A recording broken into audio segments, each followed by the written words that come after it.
to Domry and Jess. Here I'm going to pick up off of Domry's calls, Domry and Jess's calls to my mother. Now, this has been constant, consistent, but I'd also like to point out, when Domry would try and call my mother, she knew Rhonda and I would work outside. We're running a motel. My mother's in the house. My mother's got the phone right beside her. My mother's got all their phone numbers. She also knew my mother refused to answer the phone for her.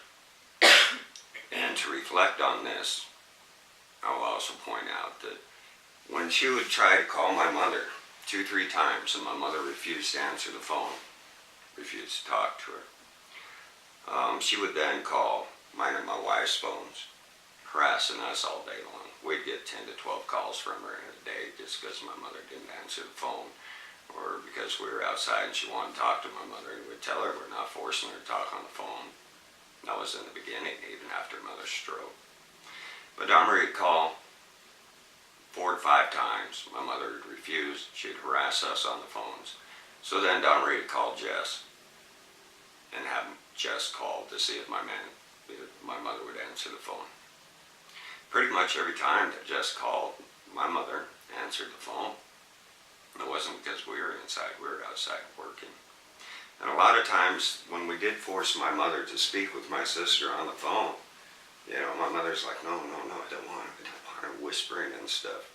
We'd hand her the phone. We'd tell her, look, Mom, she's just going to keep calling. She's going to keep harassing us until she speaks with you. So you got to tell her something. At that point, we'd hand her the phone, forcing her to talk with her. Other times, we'd personally dial the number ourselves and then hand Mother the phone and tell her, no, Mother, you got to talk to her. We're sick of this shit. But anyway, Domry would call repeatedly. My mother would not answer. She'd harass us on our phones too. And then Jess would call up. My mother would speak to her. My mother would even, other times, go out, pick up the phone, and just dial her number and call her. Not once has she ever done that with my sister, Domry. Not once ever. And it ain't got anything to do with my wife and I. But my mother would call Jess once in a while and talk with her. And she would talk with her freely and willingly. She never would with Dawn. Now then, after my mother's return home, and there's going to be a lot of oddities and stuff with this that totally go against my sister's actions, or again show that she has no care, no concern, never has of my mother's wishes or my mother's interests. Only what she could get from everybody. Now then, to point that out, you know, the first Christmas after my mother's stroke, 2011, my mother's home now. She's been home for, I don't know, since August, 5 months. August, September she was home. In August, September, when my mother got released from the hospital, the first thing my wife and I did is we threw a big celebration for her.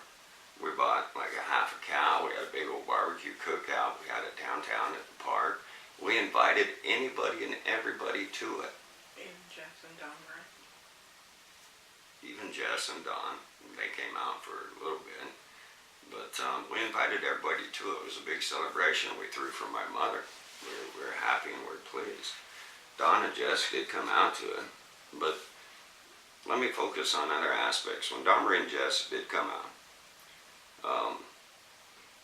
every time they did come out, every time we knew they were coming out, my mother would specifically tell me and my wife to go around, lock up all the buildings, lock up all the bedroom doors, make sure everything was locked, not let any of them out of our sight. This also pertained to James. If James ever come out, James wasn't allowed there either. Ousted by my mother and my father. But anyway, when we forced my mother to speak with her on the phone, even when we forced her to, Mom might talk to her for a minute and a half, maybe. Most of the time she says, well, I gotta go, hon, I gotta go to the bathroom. And she would hang up. Domry would always tell her to call her back. My mother never did. But she always used the excuse of having to use the bathroom just to get off the phone with my sister, even when we forced her to speak. Around Christmas time 2011, after my mother's return home. It was the first time ever we had basically the majority of our family members all in one place. Me, my wife, my mother, my sister Dawn Marie, her husband, all their kids, and all their kids. There's approximately 17 people there, counting husbands, wives, grandbabies, family members. 17 people.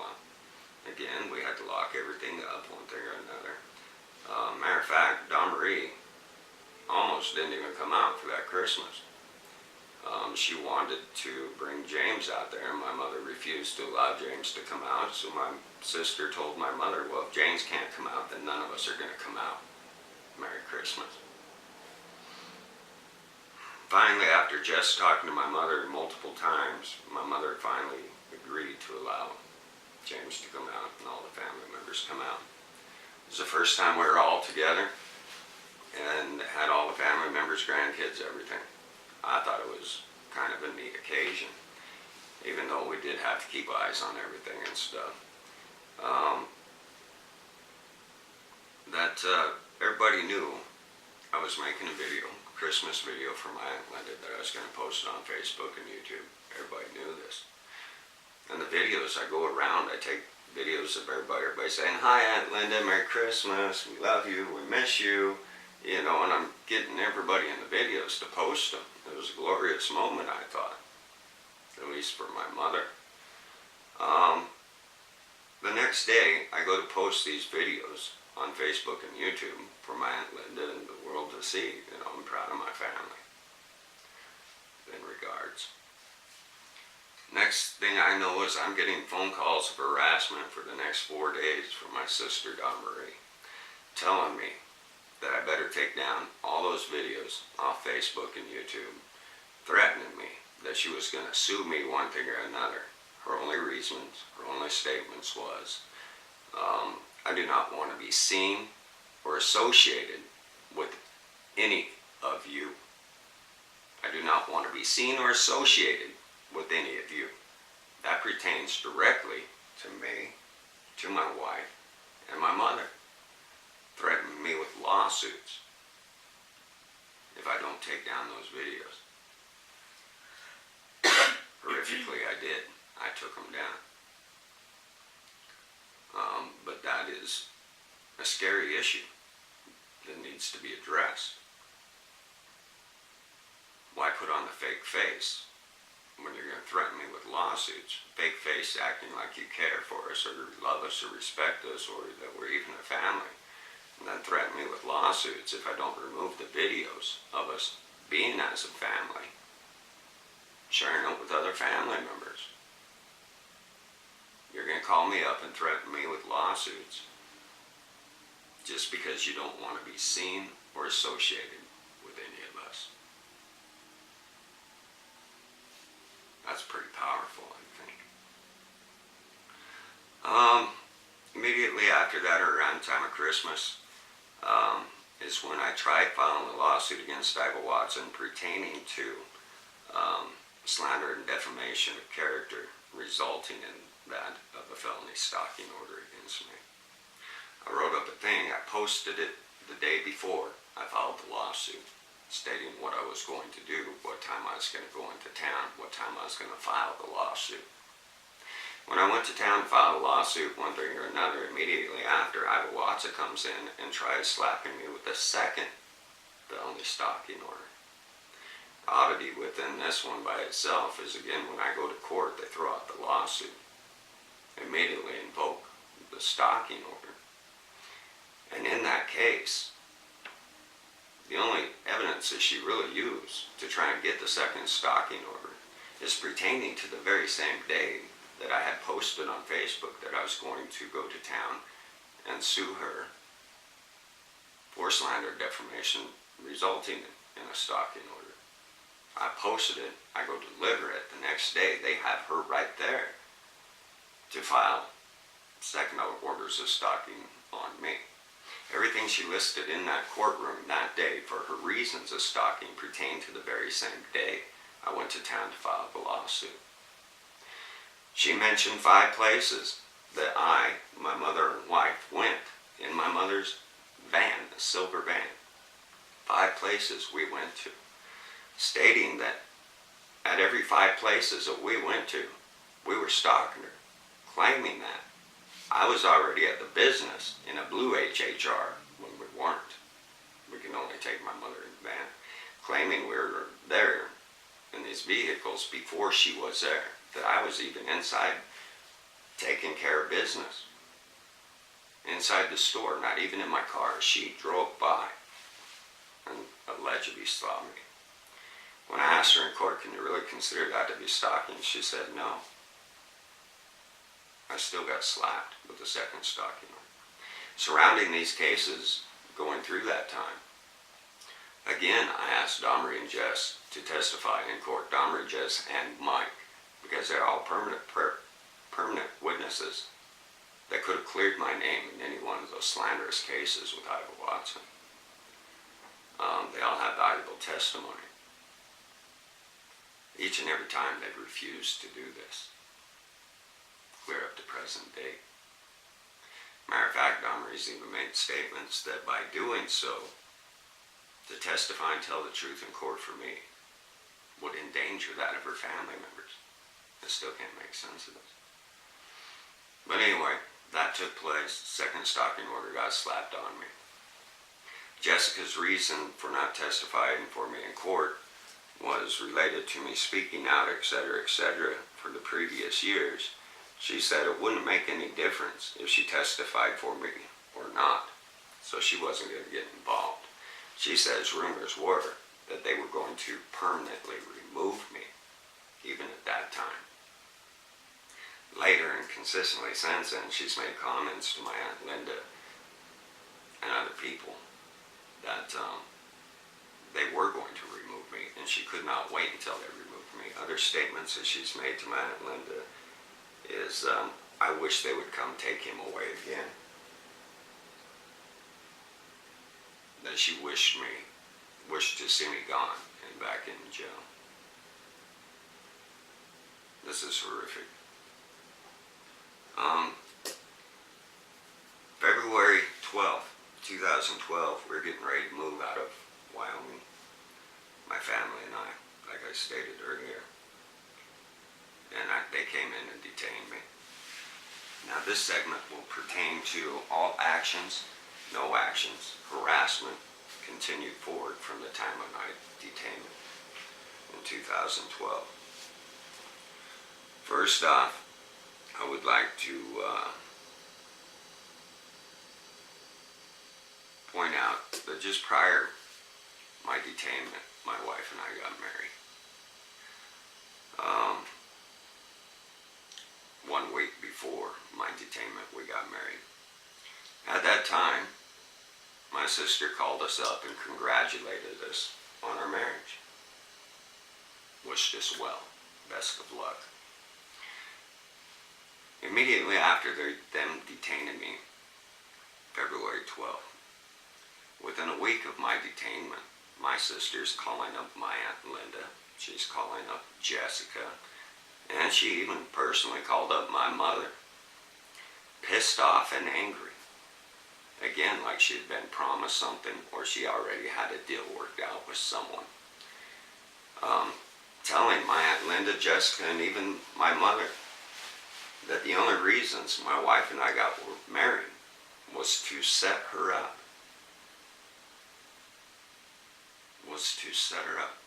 How does my marriage to my wife have anything to do with my sister Dawn? Number one. Number two, how in the hell are we hampering her life by getting married? What controlling power or interest is within this? To where she's saying that by us, my wife and I getting married, it's affecting her life. It's affecting her life. We got married solely to set her up. What does that mean? To this day, we can't get an answer for it. She's denying these comments, but my wife, my mother, and even and my Aunt Linda and even Jessica has all admitted to this. This is exactly what they said. Us getting married had nothing to do with Don Marie. It was our full intentions even before my mother had her stroke. We just decided to wait until after her stroke because I wanted my mother to be there. I mean, after she got home from the hospital of her stroke, because I wanted my mother to be there. She held a lot of love and respect for my wife. So the question is how does my wife and I getting married affect her life at all? How does this set her up? What kind of arrangements and deals did she already have worked out with someone else? Or what did somebody else promise her that they can hand over to her?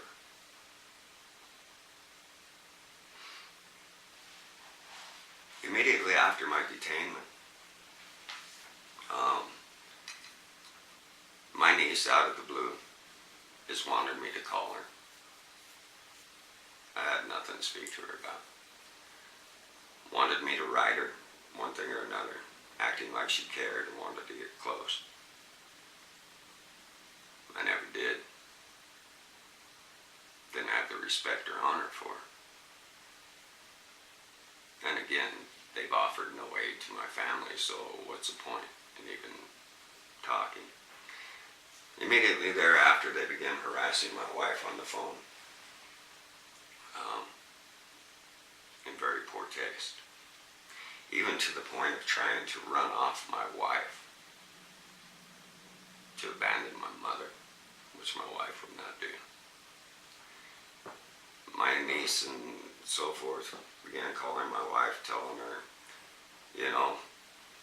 I don't know if you know anything about my Uncle Raymond, but he can't keep his dick in his pants, and eventually he's just going to hurt you in one thing or another, and I just want you to know if you want to leave or anything, that she would be there and take care of my mother for her. Or they would call up and tell her, Raymond's never going to get out of there.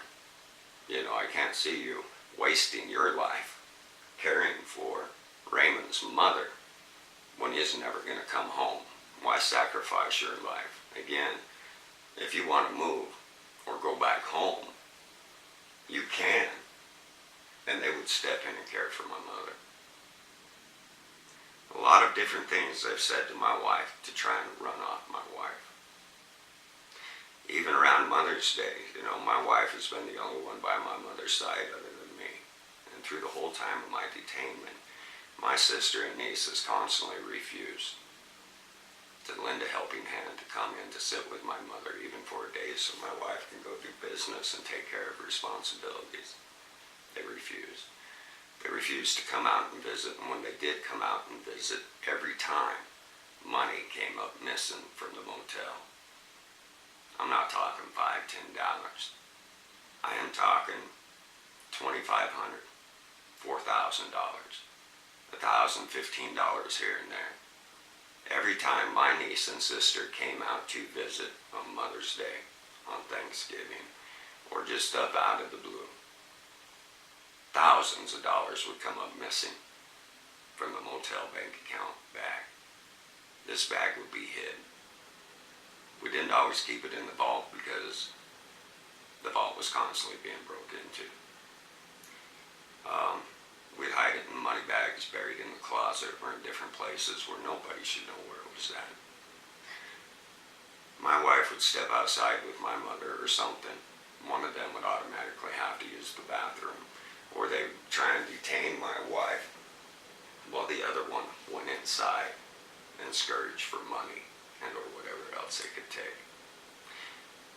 We have an estimated of $7,000 that came up missing just on their visits. $7,000. On top of that, we were giving Jessica and them gas money to come back and forth. Oddly, at the same time, they both come up with cars immediately after my mother's stroke, where neither of them had money for. Jess and her husband. Jess never worked. Her husband did work, but he had been laid off for like 4 to 6 weeks at that time when Jess come over the car.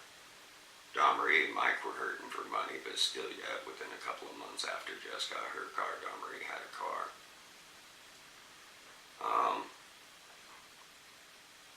Which brings up questions pertaining to the $134,000 bank account that come up missing. I'm sorry, but if you add the price of 2 cars, whatever, it comes close to $100,000, and we never got that back out of the bank account. The bank account came up missing for 3 years at the time of my mother's stroke, and it never came back. 34,000 of it did 3 years later, but no interest, no nothing. But I can't say nothing there. I don't know, but I do know that this has been consistent.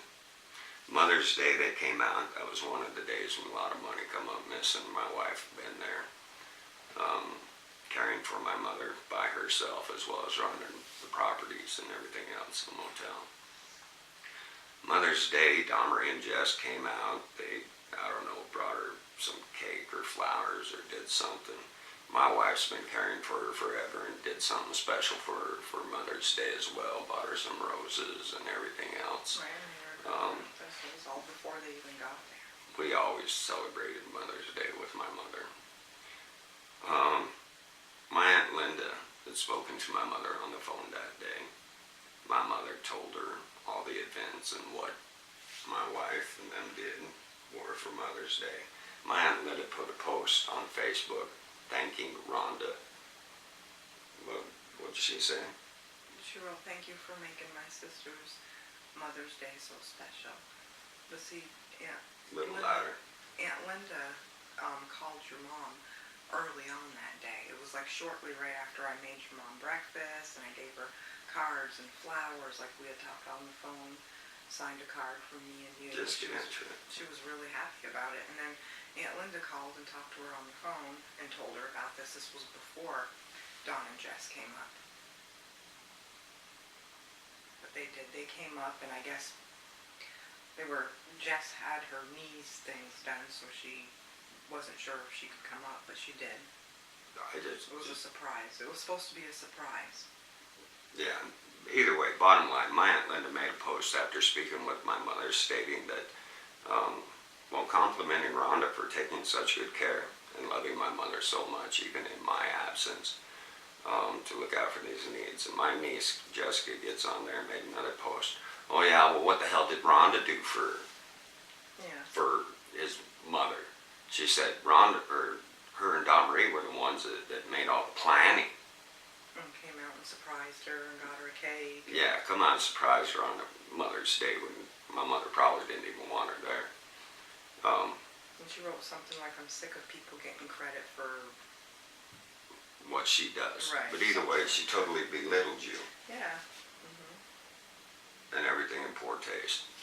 Constant, consistent, showing their anger, showing their hate, showing their disregard for my wife, their disregard for me, as well as for my mother, constantly and consistently.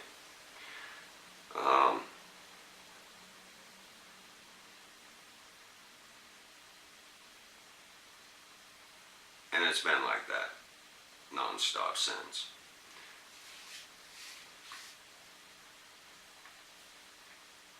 Now we'll step into other aspects of this that even get deeper, that hopefully should put us at present day in time.